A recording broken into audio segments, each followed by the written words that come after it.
Sugeng Mas Agus berkaitan dengan cerita Kiai Upas. Kiai Upas versi yang ditemukan. Mungkin saya gambarkan terlebih dahulu. Artinya secara pandangan secara umum bahwa Kiai Upas baru Klinting itu ya. Joko Baru Klinting itu kan secara versi umum yang artinya secara umum masyarakat mengenal itu. Nanti ada versi yang lain dari Mas Agus tadi itu bahwa Ki Ageng Wonoboyo yang notabene babat alas atau buka alas yang kemudian menjadi perdikat di daerah Rawapening ya. Jadi buka alas di Rawapening yang di wilayah Kesultanan Mataram. Kemudian ketika itu ya selamatan atau apa kemudian ada seorang perempuan yang kebetulan masih gadis kemudian meminjam pisau atau senjata lah untuk keperluan di dapur. Tapi terlebih dahulu Ki Ageng Wonoboyo tadi berpesan jangan sampai pisau itu tadi atau pangot itu tadi ditaruh di pangkuannya. Barangkali kelupaan kemudian jadi maknanya macam-macam gitu ya. Khilaf enggak. Pisau tadi itu ditaruh di pangkuan dan kemudian hamil lah ya. Nah kemudian dari hamil itu ini kan kemudian Ki Ageng Wonoboyo kemudian merasa prihatin dengan situasi itu kemudian bertapa di Gunung Merapi kan. Nah Merbabu Merapi. Ya Gunung Merapi. Nah kemudian pada saat waktunya melahirkan tadi akhirnya dinikahi, perempuan tadi akhirnya dinikahi oleh Ki Ageng Wonoboyo kemudian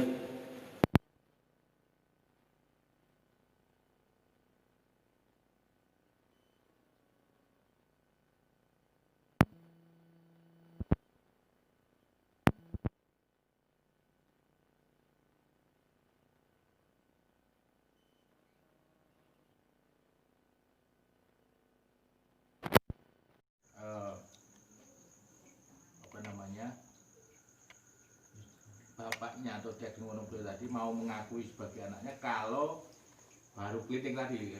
Kebetulan Ki Ageng Wonoboyo meninggalkan Klinting, sebelum pergi meninggalkan Klinting, kemudian si anak tadi dinamakan Joko Baru Klinting yang kemudian berupa naga itu tadi. Nah syaratnya kalau bisa melingkari Gunung Merapi antara kepala dan ekornya itu menyambung. Nah ternyata setelah menjalankan itu kurang sedikit akhirnya lidahnya dijulurkan. Karena dijulurkan maka akhirnya ditolong sama Ki Ageng Wonoboyo. Nah, dari situ kemudian berubahlah menjadi sebuah pusaka Kiai Upas ini. Yang kemudian ini tadi Kiai Upas itu dimiliki oleh, tolong nanti diluruskan kalau salah, Ki Ajar Wonoboyo. Jadi anaknya Ki Ageng Wonoboyo yang berikutnya namanya Ki Ajar Mangir Wonoboyo yang kemudian memiliki senjata itu yang kemudian akhirnya disimpan di Keraton Kesultanan Mataram, yang kemudian ketika Tulungagung akan pindah dari Kadipaten Karanganyar ke Tulungagung pada bupati keempat siapa? Ya. Pringgakusumo. Ya. Diningrat. Yang Kusumo itu yang ke-10 kalau Diningrat. Oh iya benar. Nah, ketika itu dibekali dengan Kiai Upas tadi. Nah ini yang kemudian sampai sekarang berada di Tulungagung yang hari ini apa kemarin? Kemarin. Dapat jabatan setiap bulan Juli. Pas. Ya. Nah itu versi secara umum maksudnya gitu, versi secara umum. Nah kemudian versi secara dari Mas Agus tadi yang oleh-oleh dari Yogyakarta yang melaksanakan gimana? Silakan Mas Agus. Mungkin ada yang beda atau gimana? Waalaikumsalam.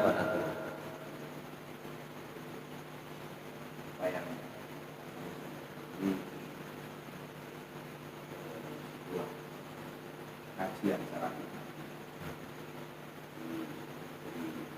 ada beberapa buku, tapi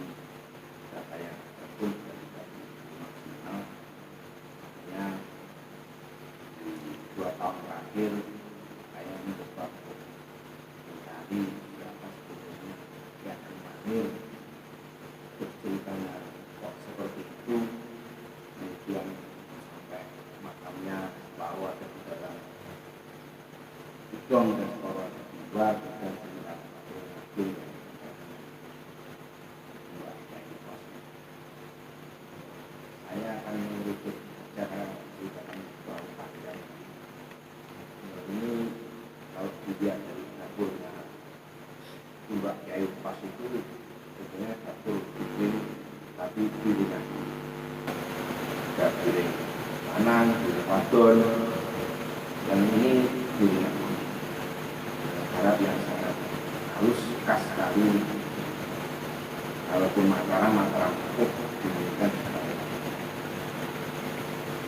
Saya membaca di sebuah buku yang bergerak tentang sejarah Mataram yang 16 itu diceritakan bahwa setelah runtuhnya raja kemudian berdirinya kerajaan Mataram itu beberapa pusaka raja memang dibawa ke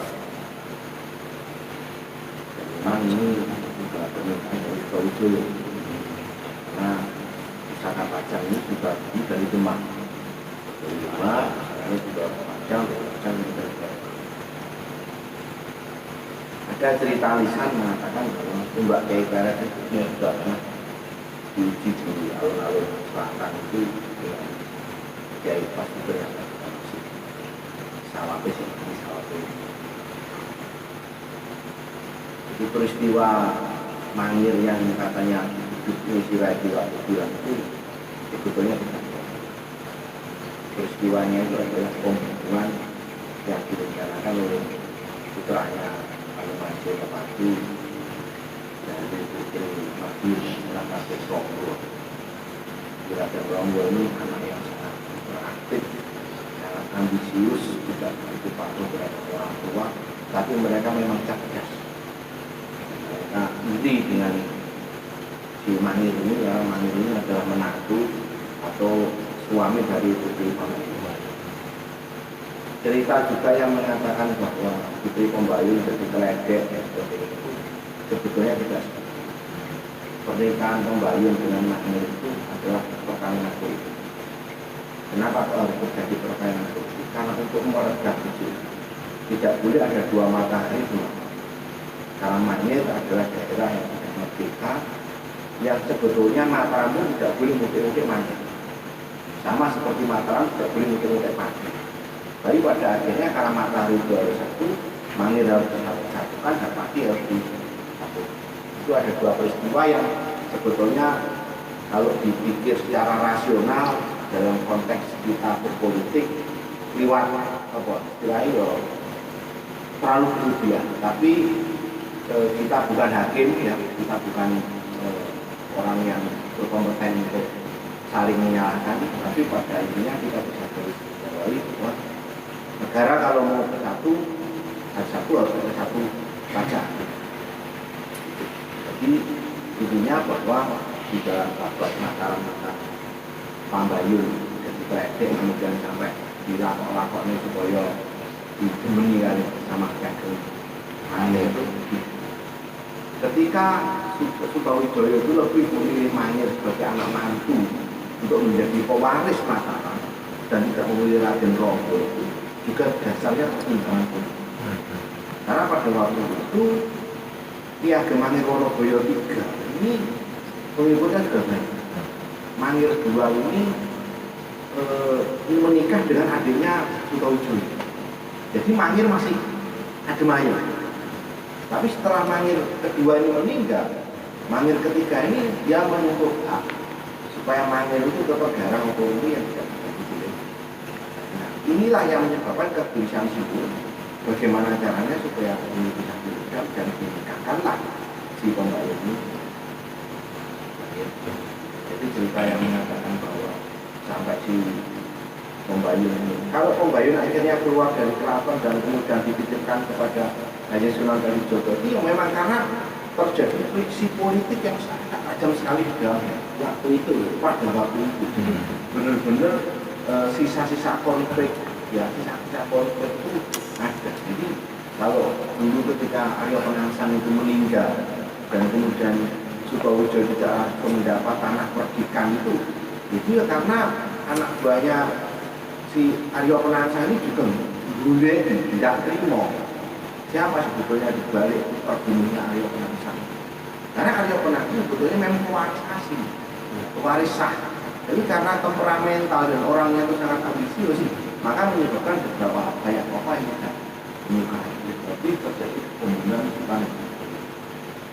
itu sampai 9 tahun tanah itu tidak diberikan. Itu bukan berarti tanah mentah. tidak diberikan itu bukan berarti mereka itu ngengeng-ngengeng, enggak, karena situasi sangat genting. Dan 9 tahun itu Sutowijoyo itu keluar dari keraton itu Mubeng itu ya menyelamatkan diri, ya untuk ya. Dan mungkin sudah seperti daunnya Pak Teguh tadi, Husein harus mati di tanggal 10, ya Sutowijoyo belum ngelakoni kuno sebenarnya sangat tahun. Nah, disitulah mereka beruntung. Itu punya Belanda.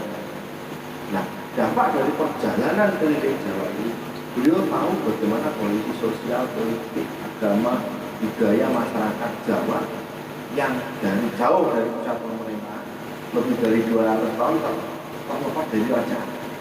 Karena pasca Majapahit ini runtuh, kemudian di Demak, daerah selatan dan timur itu semakin jauh dari pusat pemerintahan. Adipati-adipati itu sudah seperti raja-raja yang otoriter, yang sangat otonom, sangat kuat. Mereka juga mewariskan takhta kepada anak-anak. Kemudian dari Demak berpindah ke Pajang, kan daerah timur semakin jauh dari pusat pemerintahan. Dan pada zaman dulu tidak seperti sekarang, di mana pusat pemerintahan ada di situ paling ya yang menikmati sistem pemerintahan ya hanya orang-orang itu saja. Itulah kemudian mereka keliling Jawa dan tahu bagaimana harus menyampaikan ini.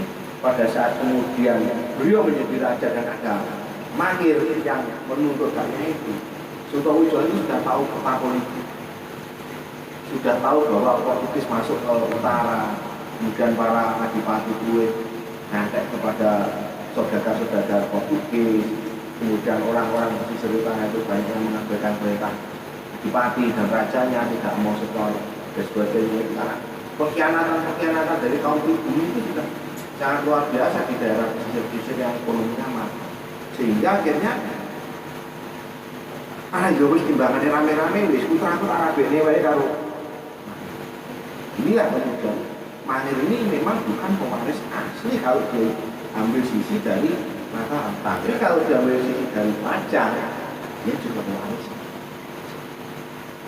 Ini akhirnya menyebabkan Raden Paulo ini cemburu dan dipilihlah ketika Pajang terbunuh, kemudian apa itu jenazahnya dan setelah itu Raden Paulo juga dibunuh, tapi secara operasi intelijen tidak secara terbuka. Makanya hal seperti ini jarang sekali ditulis di itu kalau kita tidak melihat langsung di. Dan kebetulan ketika kami kemarin di Mangir Tengah ketemu dengan Mas Suranto itu datang Mas Suranto ini seorang insinyur office boy volunteer di Badan Pertanahan, masih muda. Saya kenal lewat Facebook, mungkin Tuhan sudah harus mempertemukan saya dengan Suranto. Ibunya pedagang kaki 5, rumahnya lewat di pinggir sungai. Saya tanya, Kang, besok kantor makannya ya mandi. Tuh, caranya apa kok sama nyari mandi? Dia cerita, saya bercerita 10 menit dia nangis. Si Suranto ini nangis. Itu manggil berapa? Manggil kita. Itu. Suranto ini nangis. Kok nangis siapa? Beliau adalah sosok ibu. Manggil lagi. Ya. Yang nasibnya ujung tragis karena dia tidak salah dan Sinuwun juga tidak salah, karena kalau menempatkan orang yang tidak sesuai bahaya ya. Nah akhirnya setelah ini kemudian terjadi konflik ya, nah beberapa usaha ini dibawa keluar dan Mangir ini kemudian, ini sebetulnya bukan pusakanya Mangir, itu pusakanya Pangeran Benowo dari Pajang. Yang pas tadi. Ya, Pangeran Benowo dipikirkan di daerah Mangir. Kemudian setelah Mangir ini terbunuh sama Pangeran Benowo, pusakanya dari timur. Dan kalau kita turun, pertama kali dia taruh di dari dalam kemudian ke Dalam Miro. Pusaka itu kami yakin bahwa pusaka itu adalah pusaka asli Pangeran Benowo dan juga merupakan asli itu pusaka. Tapi memang sebagian masuk di dalam benteng, sebagian di itu karena situasi politik pada waktu itu. kemudian kenapa kok dikatakan Kiai Upas dan sebagainya, ya bahasa Upas ini kan bahasa yang tidak enak gitu. Bahasa istilahnya setengah hati. Orang diakoni dia diakoni dia ini kan sebenarnya berdoa upas-upasan. Kita yang upas ulo, upas-upasan itu kan enak ini yo ngedeni banget. Cerita tentang Kokening yang mengatakan bahwa cerita tentang babat itu, bahwa ada seorang perempuan yang kemudian laki-laki, dari situ anaknya berodo, ada seorang laki-laki tertawa di situ. Kemudian kelinting itu apa? Kelinting itu bukan kelinting kecil, kelinting itu bintang. Karena si orang tuanya adalah seorang petapa yang kemudian kamu lupa diri menghamili si anaknya yang berodo tadi. Kemudian setelah lahir jadi anak keluar kan namanya begitu. Karena bapaknya juga harus bertambah berpindah. Tapi kan di sini sudah meninggalkan satu bintang sebagai bukti. Memang besok sampai tak anak dulu klinting. Klinting itu bukan kok klinting cilik seperti ketoprak yang ditarik ini cikir itu bintang. Kemudian dia mencari bapaknya, ketemu dia, kamu punya anak.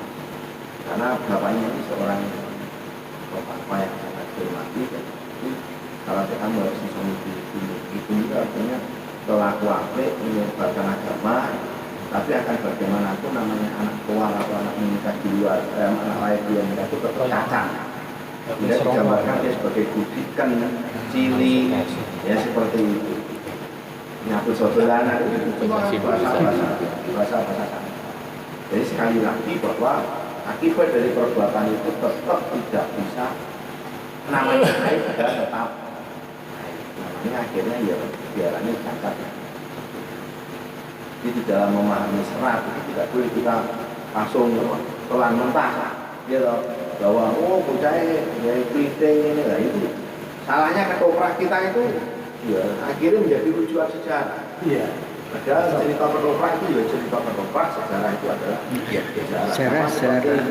Joko Budon Borono tentang sore itu cerita ketoprak jauh itu sejarah turunan ini yang kacau yang harus kita luruskan sehingga antara budaya dan sejarah itu ya setuju gitu ya. Antara itu dari saya mungkin itu. Ya, terlepas dari semua itu bahwa memang banyak simbolisasi yang mewarnai dalam sejarah kita. Misalnya tadi ada yang diceritakan oleh Mas Agus berkaitan dengan belum diberikannya tanah mentah atau tanah mentah sampai 9 tahun ya dari dari Sultan dari Sultan Hadiwijoyo pada Ki Ageng Pemanahan ya. Nah di sisi lain ini ya namanya versi. Jadi saat itu kan sangat kental dengan istilah Suro Akoso atau ilham atau wahyu ya. Yang saat itu Sunan Giri yang mengatakan bahwa keraton atau Kesultanan Jawa itu nanti akan berpindah dari Pajang ke Mentau atau Mataram. Sedangkan saat itu Sultan Hadiwijoyo masih meger-meger di Pajang. Ya, nah, Sunan Giri sudah mengatakan seperti itu. Nah, karena itu di versi yang ini, ya. Kemudian membuat hati Sultan Hadiwijoyo atau Joko Tingkir itu menjadi gonjang-ganjing. Wah, ini gimana? Tak kasihkan apa enggak? Mau tak kasihkan kok. Sunan Giri sudah mendapatkan ilham atau wahyu tanda petik ya, bahwa keraton Jawa akan berpindah ke Mentau. Bukan kalau diberikan itu kan akhirnya gimana nanti kan gitu. Nah, akhirnya Ki Ageng Pemanahan karena janjinya Sultan Hadiwijoyo tadi belum diberikan, maka kemudian Ki Ageng Pemanahan memohon tolong kepada Sunan Kalijogo ya, supaya diantarkan untuk meminta kepada Joko Tingkir yang sama-sama muridnya Sunan Kalijogo. Kemudian singkat cerita akhirnya Ki Ageng Pemanahan bersama Sunan Kalijogo menghadap pada Sultan Hadiwijoyo untuk meminta bagian Mentau itu. Nah pada saat itulah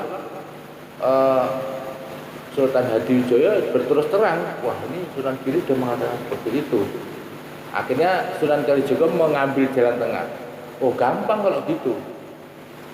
Suruh saja Ki Ageng Pemanahan untuk sumpah setia kepadamu. sumpah setia kepadamu tidak akan mendirikan kerajaan di Mentau atau Mataram. Berani. Nah ini Ki Ageng Pemanahan bersumpah tidak akan kudeta atau tidak kembali tunduk patuh pada Sultan Hadiwijoyo. Nah, tapi berikutnya putranya Ki Ageng Danang Sutawijoyo. Lah iya, ini kan beda nih. Jadi artinya yang sumpah tadi kan bapaknya Ki Ageng Pemanahan, dan ini putranya. Saya tambahkan dulu yang terkait itu Mas Awan ya. Jadi memang pada waktu Sultan Hadiwijoyo Ki Ageng Pemanahan dan beberapa pengikutnya itu sowan ke Giri Kedhaton menemui Sunan Giri, itu tujuan pertama itu adalah untuk meminta gelar sultan. Karena orang yang mendapat rekomendasi memberikan gelar sultan itu hanya Sunan Giri. Jadi nama sultan itu pertama memang dari pembelian Sunan Giri Yosega. Ketika itu Sunan Giri memang dawuhnya begini. Salah satu dari kalian ini nanti akan menjadi raja besar di tanah Jawa, bukan di Mataram, di tanah Jawa. Nah, sedangkan pada waktu itu kan Sultan Hadiwijoyo menjadi raja, tapi dia berpikir, wah ini rasanya kok itu aku di antara itu, seperti yang Mas Wawan dawuh. Nah, itu juga sejalan dengan cerita Babat Mataram, yang akhirnya rumongso ndang diwenehi, akhirnya Sultan Sutawijoyo ini mertopo di Kembang Semampir. Kalau istilahnya itu kembang lampir. Bertopo di Kembang Semampir itu lama sekali, kemudian datanglah Sunan Kalijogo. Nyapa tongger, kowe kok panggah ning kene ae kan, seperti itu ceritanya. Lah piye lho? Mbah, aku iki jare duweni lemah, ra duweni wene, ya wis nek ngono aku sing ngitung. Dan seperti yang dawuhan tadi memang ini, tapi sekali lagi ada versi lain di Babat Mataram itu, bahwa Kembang Semampir atau Kembang Lampir itu memang betul pertapaannya Sutawijoyo. Karena apa kok memilih Kembang Semampir? Karena Kembang Semampir ini dengan alas mentawai relatif dekat. Jadi kalau mereka memantau perkembangan di Pajang dan sebagainya itu mudah. Jadi ketika mereka keliling Jawa dan sebagainya, memilih satu bukit di selatan di sekitar Bantul itu memang untuk mertopo di situ, datang lepas kemudian enek etung dan sebagainya. Ini yang kebenarannya kita sama-sama bisa tahu. Kemarin ketika saya sama Mbak Sugeng ke Kota Gede, kemudian kita datang ke Imogiri, dan ini baru pertama kali saya kesana 5 kali itu belum bisa masuk di makamnya Sultan Agung. Ya justru dengan ngejak Mbak Sugeng ini saya bisa masuk. Rezeki itu Saya sempat berpikir apakah benar cerita bahwa tanah tanah di Imogiri itu wangi sama seperti cerita yang di Mekah yang katanya seperti itu. Kalau bagi kami, kalau melihat perjalanan Sutawijoyo yang seperti itu, dan kemudian bahwa dikatakan Sultan Agung adalah cucu, juga ada yang mengatakan bahwa Sultan Agung itu sebetulnya putra dari Ki Ageng Pemanahan dengan garwa dari Madiun. Putra Sutawijoyo.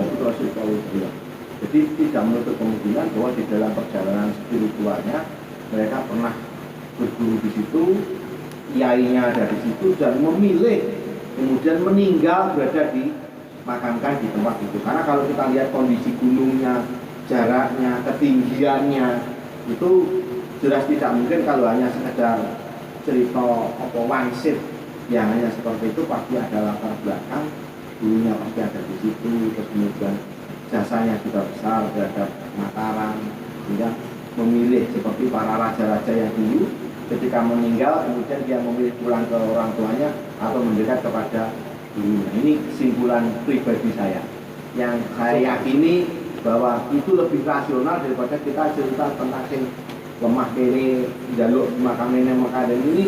Mungkin cerita itu ada, tapi kembali lagi bahwa ini lebih ke sisi spiritualitas.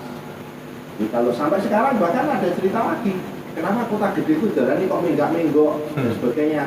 Itu ada cerita bahwa mengatakan bahwa zaman abad ke-16, pada waktu itu belum ada alat untuk memotong pohon, sehingga akhirnya jalan ini meliwati wit gede karena menghindari nempak wit gede rene alatnya. Itu yang di Kota Gede itu sekitar Nah, Ini ciri-ciri. nah, peristiwa tentang perjanjian bahwa siapa sih Pak Wijaya harus berbukti kepada pajak dan sebagainya itu betul. Tapi sekali lagi bahwa Pak Wijaya itu juga seorang negarawan, politisi.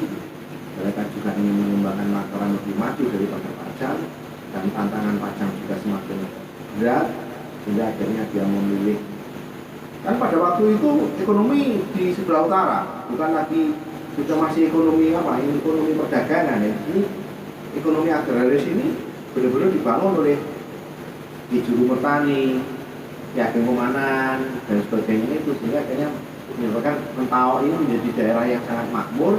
Kemudian mereka membuat pasar di Kutha Gedhe itu tujuannya untuk mobilisasi orang. Lek wong iku wis bodho teko kono, numpuk tokoe dicakne dadekne prajurit, dampaknya apa? Enggak. Bukti kan? Itu secara politik dan secara kenegaraan ya asumsi pribadi saja. Mungkin kalau ada yang salah ya mohon maaf. Itu tambahannya Mas. Iya, terima kasih. Tambahan sedikit lagi bahwa Tulung Agung itu selain memang artinya tuk atau sumber yang agung, sumber yang besar, atau juga dikenal dengan istilah pitulungan Kang Agung, lebih dari itu bahwa di daerah ini setidaknya memang Pak Budi, terdapat tokoh-tokoh besar yang singgah ke sini. Jadi misalkan dimulai dari Ibu Ratu Gayatri yang notabene bertapa di daerah di daerah Gua Pasir. Gua Pasir itu kecamatannya Sumber Gempol di dekat Muruk ya. Kak neneknya Tribuana ya. neneknya Ya. Prabu Hayam Wuruk yang artinya bertapa di Gua Pasir itu. Nah, juga ada Kiri Suci yang notabene ini dari Kediri yang semestinya menjabat sebagai raja, kemudian bertapa di daerah Sendang, Kiri Suci. Dan juga termasuk Pangeran Benowo, putra mahkota. Pangeran Benowo adalah putra mahkota dari Sultan Hadiwijoyo yang kemudian juga konon sampai singgah ke Tulung Agung, terutama di kawasan Bedalem dan sebagainya, termasuk yang saya dengar itu jadi kayak hampir seluruh presiden Indonesia. Bung Karno juga dibesarkan di Kepatihan, diasuh oleh Ibu Sarina di Tulung Agung.